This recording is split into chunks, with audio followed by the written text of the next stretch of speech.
1500 በወር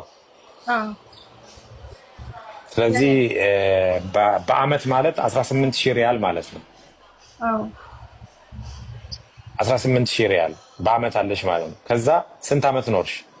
7 አመት። 7 ስናደርገው 126000 ሪያል ማለት ነው እስካሁን የተከፈለሽ። ያ ከዛ የቤት ኪራይ የለብሽም አይደል?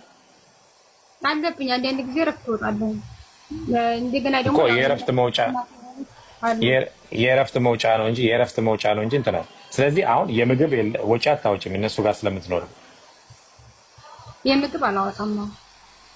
ስለዚህ የቤትም እንደዚህ ምንድነው ኢጃዛ ነው የሚባለው? ጀናዛ ነው ኢጃዛ ነው የሚባለው? ኢጃዛ ለመውጣት የሆነ በግሩፕ ነው የምትከፍሉት አይደል? ኦኬ። አሁን 126000 ሪያል በኢትዮጵያ ስንት ነው? አሁን ሪያል ስንት ነው? አንዱ ሪያል ስንት ነው በኢትዮጵያ የሚመነዘረው? እኔ 20 ምናምን 30 ምናምን ብር ለኔ እንጃ። ስንት ነው? 42 ብር። ኦኬ 42 ብር በ42 ብር ነው አሉ። ኦኬ 47 እሺ 47 አሉኝ። 5,922,000 ብር የኢትዮጵያ ተከፍሎሻል እስካሁን በ7 አመት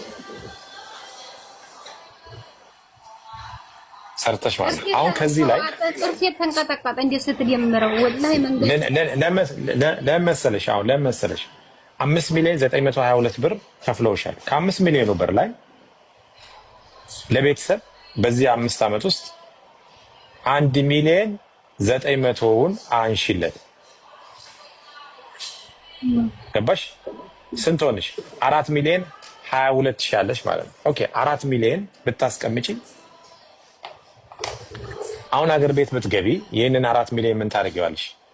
ካፌ ትከፍቻለሽ። አሁን መንግስት ጨረታ እያወጣ ነው ልነግርሽ ነው። ካፌዎች ምናምን ጨረታ እያወጣ ነው። እየሰራ ጨረታ ትጫረቻለሽ። ከዛ በኋላ ተጫርተሽ ትወስጃለሽ። ብሩን ይዘሻላል። ካፌሽን ትከፍቻለሽ። ከዛ በወር ቢያንስ 300,000 400,000 አገርሽ ላይ ቁጭ ብለሽ ካፌሽን እየሰራሽ ሜክ ማድረግ ትችላለሽ። አሁን እነዚህ በየቦታው እየተገነቡ 4 ሚሊዮን አለሽ ማለት ነው። ግን አሁን አንቺ ስንት ብር አለሽ ብንል አሮን ነው የቀጣዩ ወር ብቻ ወይ ደግሞ የ2 ወር ምናምን ብቻ ነው ሴቭ ላይ ልታደርጊ የምትችል። ለዚህ ነው የምልሽ አንቺ ሴቭ ብታደርጊ ገንዘብሽን ሴቭ ብታደርጊ ለቤተሰብም ሰተሽ 1,900,000 ለቤተሰብ ሰተሽ 4 ሚሊዮን ብር እጅሽ ላይ ቢኖር እስካሁን አየሽ፣ አንደኛ ገንዘብ አለሽ። በቃኝ ብለሽ በኮንፊደንስ ነው ተነስተሽ ወደ ሀገርሽ የምትገቢ። ለምን? ብር አለሽ። ገባሽ? አሁን ወጣትነት ብዙ ነገር ያስመልጣል። ልብስ ምናምን ግዢ ይልሻል። ጓደኞች ይበዛሉ። ጓደኛ መጠንቀቅ አለብሽ። ዝም ብሎ ብር የማይበትን ጓደኛ ካለሽ አያስፈልግም።